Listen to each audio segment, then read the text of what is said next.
आज हम बात करेंगे धातुओं के प्राप्ति की।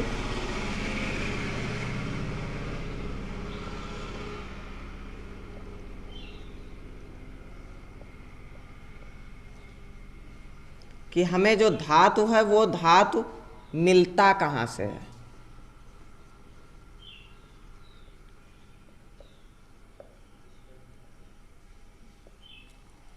वो धातु मिलता कहाँ है। लेकिन ये पढ़ाने से पहले एक बात आप ऐसे डायरेक्ट कहीं नोट कर सकते हैं। 2 पॉइंट है क्योंकि इसका आगे यूज है।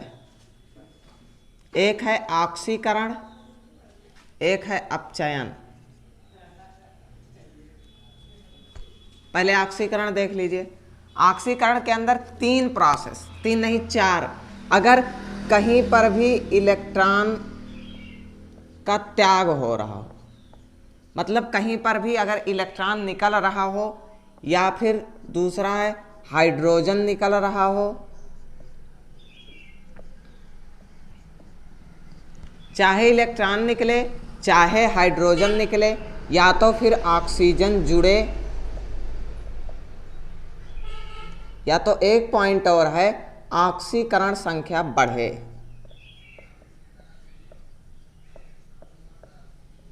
ऑक्सीकरण संख्या बढ़े।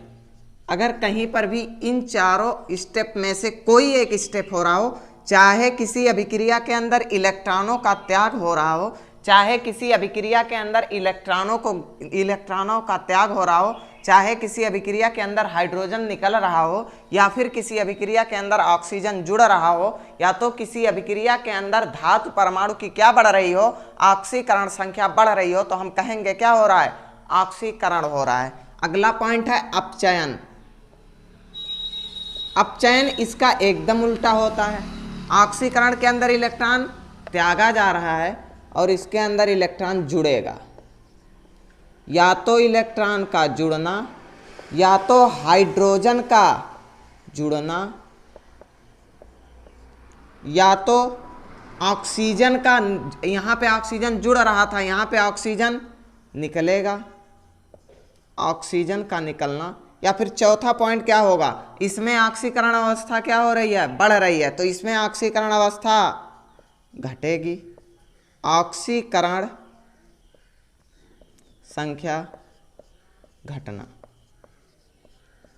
तो इन चारों स्टेप में से अगर कोई एक स्टेप किसी भी अभिक्रिया के अंदर, चाहे जो अभिक्रिया हो, अगर इन चारों स्टेप में से कोई भी स्टेप हमारा हो रहा है, तो हम कहेंगे कि ऑक्सीकरण या अपचयन हो रहा है। या तो इलेक्ट्रॉन त्यागे, या तो हाइड्रोजन निकले, या तो ऑक्सीजन जुड़े, या तो ऑक्सीकरण संख्या बढ़े, तो हम कहेंगे हमारा क्या हो रहा है, ऑक्सीकरण हो रहा है। अपचयन के अंदर या तो इलेक्ट्रॉन जुड़े, या तो हाइड्रोजन जुड़े, या तो ऑक्सीजन निकले, या तो ऑक्सीकरण अवस्था के अंदर कमी आए, तो हम कहेंगे क्या हो रहा है, अपचयन हो रहा है। अब बात करते हैं धातुओं की प्राप्ति के बारे में। धातु हमें मिलेंगे कहाँ?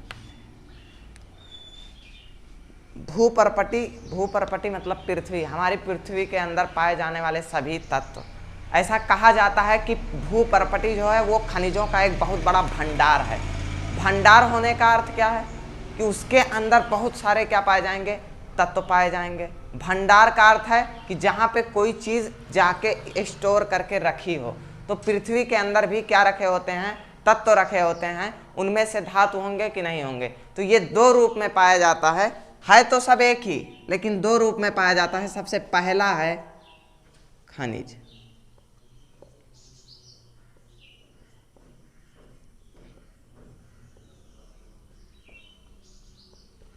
तो धातु की प्राप्ति कहाँ से होगी,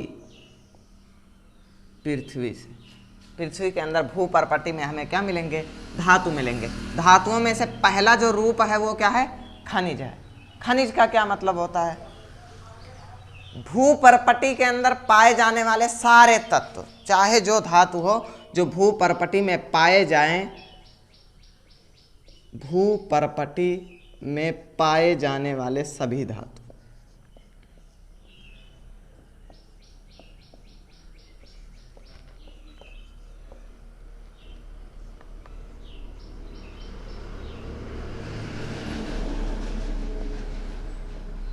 अब भूपर्पटी में पाए जाने वाले सभी धातु क्या कहलाते हैं, खनिज कहलाते हैं। सेकंड स्टेप जो है वो हमारा है अयस्क।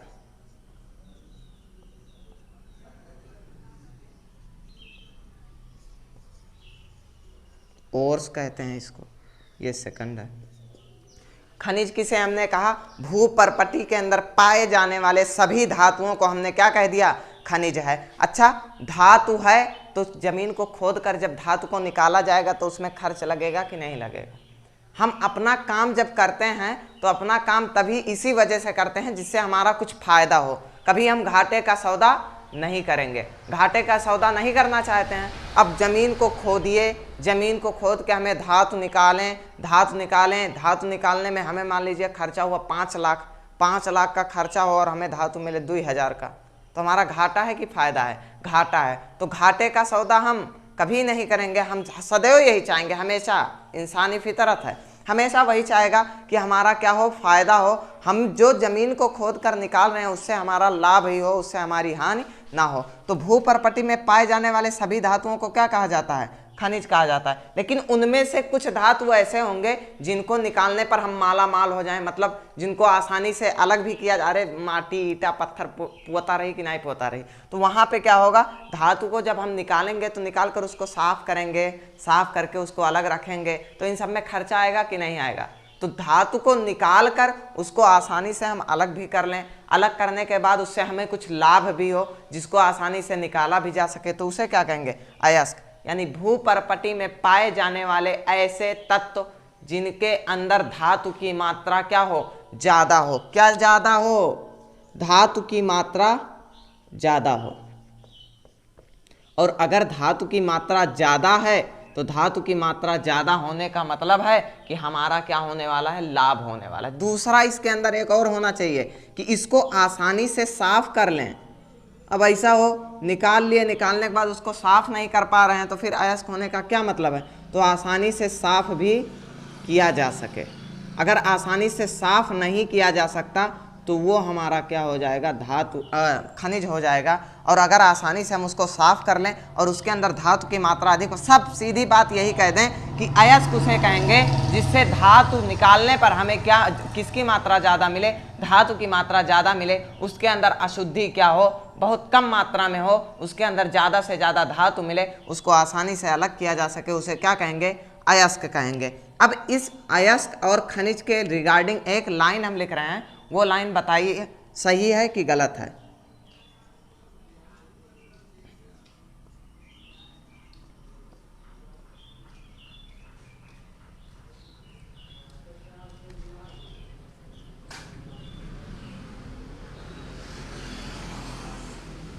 सभी अयस्क खनिज होते हैं, लेकिन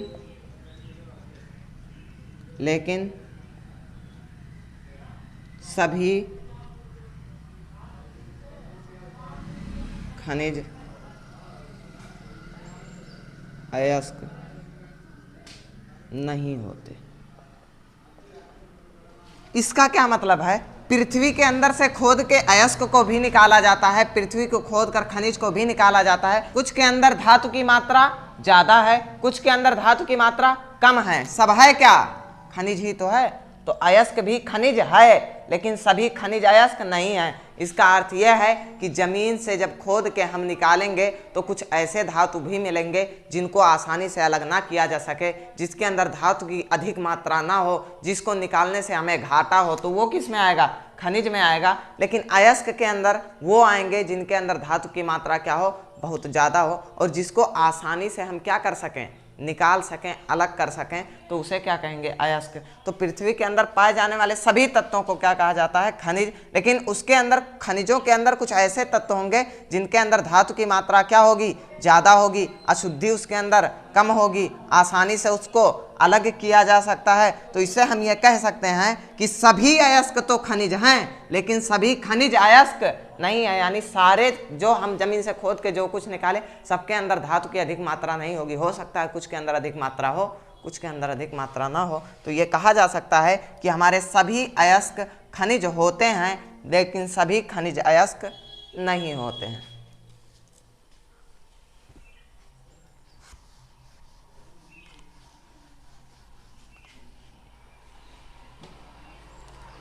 उसके बाद अगला पॉइंट है गैंग।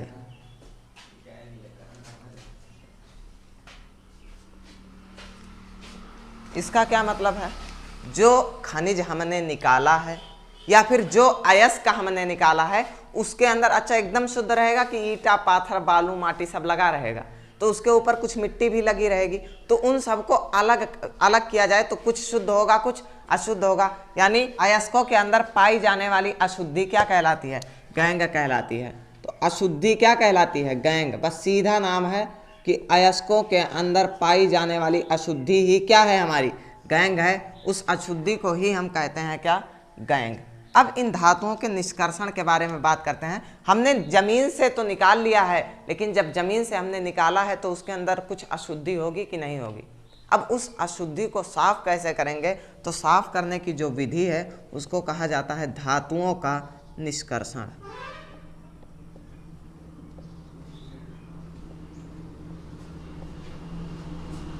धातुओं का निष्कर्षण। कई सारे स्टेप होते हैं, इसके अंदर 3 स्टेप है। स्टेप नंबर 1, स्टेप नंबर 2 और स्टेप नंबर 3। सबसे पहले वाले स्टेप में हम क्या करेंगे? अयस्कों के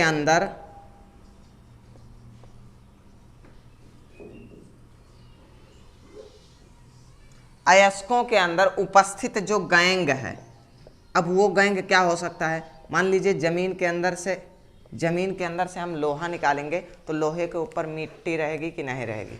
लोहे के ऊपर मिट्टी हो सकती है, लोहे के ऊपर कोई दूसरा धातु भी हो सकता है जिसको आसानी से हम क्या कर सकें? पृथक कर सकें, अलग कर सकें। तो अयस्कों के अंदर से गैंग को हम निकाल देंगे। अब इसके निकालने का तरीका बहुत सारा हो सकता है। जैसे हमारे लोहे के ऊपर मिट्टी रहेगी, अगर हम पानी की तेज धारा उसके ऊपर डाल दें, यानी बहुत तेज पानी उसके ऊपर डाल दें, तो क्या होगी? हमारी अशुद्धि निकल जाएगी कि नहीं निकल जाएगी? यानी अगर हम पानी से उसको साफ करना चाहें तो कर सकते हैं कि नहीं कर सकते हैं?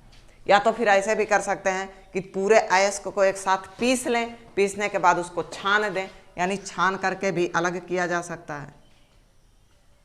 तो पहले स्टेप के अंदर हम अयस्क और गैंग को क्या करेंगे? या तो पानी से या तो छान कर, और कई सारी विधियां, बस 2 देख लीजिए। पानी से या तो अलग कर देंगे या तो किससे अलग कर देंगे? छान कर अलग कर देंगे। दूसरे स्टेप में अच्छा अभी सिर्फ और सिर्फ उसके ऊपर लगी हुई अशुद्धि खत्म हुई है। कुछ अशुद्धियां ऐसी भी होती हैं जैसे ऑक्साइड, सल्फाइड, ये सब उसके अंदर मिक्स होती हैं, तो उसके लिए हम क्या करवाते हैं? रिएक्शंस करवाते हैं, केमिकल रिएक्शंस। तो इसमें हम क्या करवाएंगे? केमिकल रिएक्शन करवाएंगे, रासायनिक अभिक्रिया करवाएंगे, और उस रासायनिक अभिक्रिया को करवा कर हम क्या पूरी करेंगे? अपने स्टेप सेकंड।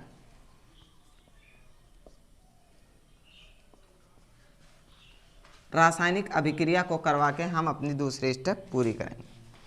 और स्टेप 3 के अंदर क्या होता है? एकदम धातु जब शुद्ध हो गया, हमने एकदम बाहर निकाल लिया, अब उसके अंदर हमें कुछ अलग नहीं करना है। मान लीजिए हमने किसी जार के अंदर कोई अभिक्रिया करवाई थी, जार के अंदर अभिक्रिया करवाने पर हमें जो हमारा शुद्ध धातु था वो नीचे यहाँ तली पे प्रिसिपिटेट हुआ है।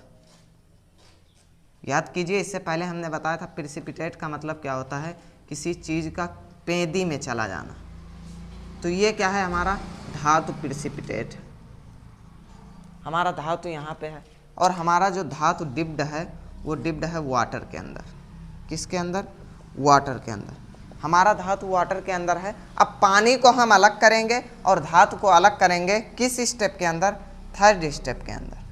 तो 3 स्टेप है। सबसे पहले स्टेप के अंदर हम अयस्क और गैंग को अलग करेंगे, दूसरे स्टेप में हम कोई केमिकल रिएक्शन करवाएंगे, और तीसरे स्टेप के अंदर जब सारी अभिक्रिया पूरी हो जाएगी तो हम दोनों को क्या करेंगे? अलग अलग निकाल के रख देंगे। तो हमारे तीनों स्टेप आपस में क्या हो जाएंगे? अलग अलग होके पूरे हो जाएंगे, और हमें हमारा शुद्ध धातु प्राप्त हो जाएगा।